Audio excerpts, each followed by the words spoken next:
Refrigeration cycle है। Okay, ये जो नया लोग है उसके लिए है, क्यों वो साइकिल एसी में कैसे काम करता है उसके लिए। तो आज हम इसके बारे में बात करेंगे। देखो, हम लोग देखे होंगे विंडो एसी तो पूरा एक ही यूनिट का होता है। ओके, जैसे विंडो एसी अभी कैसा होता है मैं बताता हूँ। ये देखो, विंडो एसी एक पूरा ऐसा होता है, ठीक है। इधर से इसका हवा हमको रूम में आता है। ओके, ये विंडो एसी हो गया। इधर कंडेंसर रहता है, इधर कूलिंग कॉइल रहता है। ओके, और इधर मोटर रहता है, ठीक है ना, इधर ब्लोअर रहता है, ठीक है। लेकिन एक स्प्लिट एसी होता है। स्प्लिट एसी में दो यूनिट होता है ना, एक ऐसे होता है, ये आउटडोर हो गया, और एक ये इंडोर हो गया। ओके, एक ये ऐसा इंडोर हो गया। तो ये दोनों जो है ना, ये पाइप से आपस में ऐसा कनेक्ट रहता है, सही है ना, ऐसा पाइप में कनेक्ट रहता है। ओके, तो क्या रहता है, ये देखो, ये कूलिंग कॉइल है, ये कंडेंसर कॉइल है, ठीक है ना। तो जो कंडेंसर कॉइल होता है ये एक कंडेंसर में होता है। ओके, जैसे ये कंडेंसर हो गया ना, ये कंडेंसर हो गया, और ये कूलिंग कॉइल हो गया। ओके, तो ये दोनों पाइप से आपस में कनेक्ट किया होता है। ओके, यही साइकिल होता है।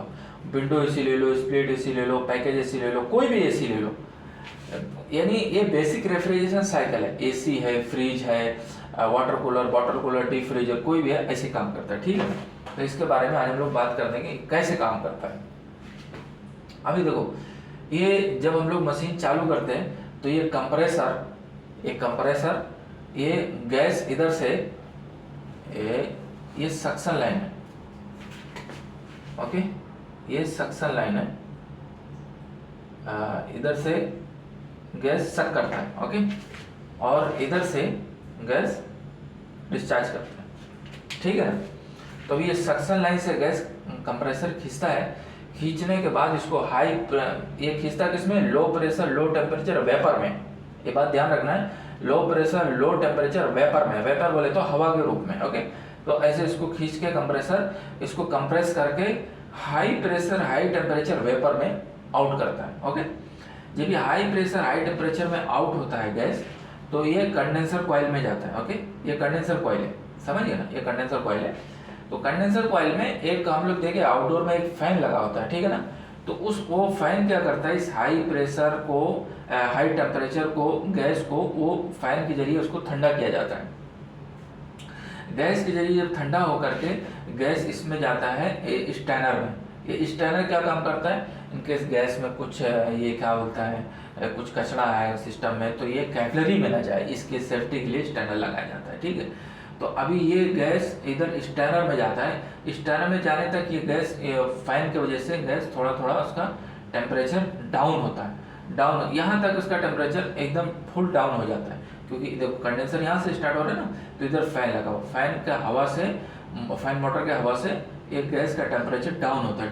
देखो, ये फिर ये स्टैनर में आता है। स्टैनर में आता है गैस, क्या बोलता है, साफ करके ये कैपिलरी में जाता है। कैपिलरी में क्यों साफ करके गैस, क्योंकि कैपिलरी का रास्ता बारीक होता है, ठीक है। और वो हमको इधर कैपिलरी यूज करना है ये, क्योंकि उसका प्रेशर ड्रॉप करना है। अभी टेम्परेचर तो ड्रॉप हो गया फैन से, अब उसका प्रेशर हमको ड्रॉप करना है। तो अभी जाहिर सी बात है, देखो अभी एक पाइप है। ओके, उसका जो साइज है वो इतना है। ओके, लेकिन अब इसमें कोई पानी जा रहा है या गैस जा रहा है, जो भी जा रहा है, लेकिन उसमें एंट्रेंस जो जिसमें एंट्री कर रहा है वो पाइप ऐसा है, तो जाहिर सी बात है इधर प्रेशर ड्रॉप हो जाएगा ना। तो यही काम ये करता है। देखो, ये इतना मोटा पाइप में ये इधर कैपिलरी में जाता है। ओके, तो कैपिलरी में जाने के बाद इसका प्रेशर भी ड्रॉप हो जाता है। प्रेशर, टेम्परेचर इधर ड्रॉप हो गया, प्रेशर इधर ड्रॉप हो गया, पूरा गैस इधर पे ये लिक्विड फॉर्म में हो जाता है। कौन सा, इधर ये कंडेंसर जैसे ठंडा किया तो ये लिक्विड बनना शुरू होता है। तो यही लिक्विड स्टैनर से क्रॉस करके फिर ये कैपिलरी में जाता है। अब ये लिक्विड तो बन गया, तो ये इधर पूरा इधर प्रेशर भी डाउन हो जाता है। ओके, तो इधर ये प्रेशर डाउन होता है।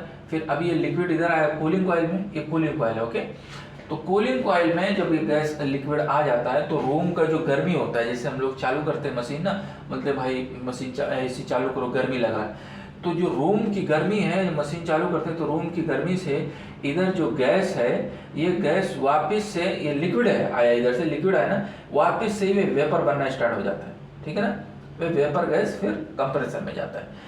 यही साइकिल हमेशा बार बार यही साइकिल घूमते रहता है। यही है बेसिक रेफ्रिजरेशन साइकिल।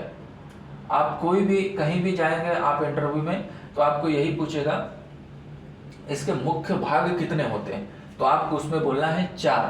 कभी भी ध्यान देना, बेसिक रेफ्रिजरेशन साइकिल के मुख्य भाग 4 होते हैं। कौन कौन से? एक कंप्रेसर, एक कूलिंग कॉइल, और एक कंप्रेसर, एक कंडेंसर कॉइल, कूलिंग कॉइल, एक है कैपिलरी। ओके, ये 4 मुख्य भाग है इसके। मतलब ये चीज नहीं रहेगा तो ये सिस्टम कंप्लीट नहीं होगा, समझिए। ये स्टैनर हम लोग लगाया नहीं लगाया तो हम अपनी सेफ्टी के लिए अच्छी बात है, क्यों, हमको प्रॉब्लम नहीं आएगा, लेकिन ये मुख्य भाग में नहीं आता। मुख्य भाग में capillary, cooling coil, condenser coil, compressor, ये 4 आता है, ठीक है। तो ये 4 का कभी भी ध्यान देना, इंटरव्यू में यही पूछता है, तो इसका आपको मालूम होना चाहिए। ओके, तो ये हमारा बेसिक रेफ्रिजरेशन साइकिल। और कोई डाउट हो तो आप कमेंट करके पूछ सकते हैं, उसमें जवाब दिया जाएगा। ओके।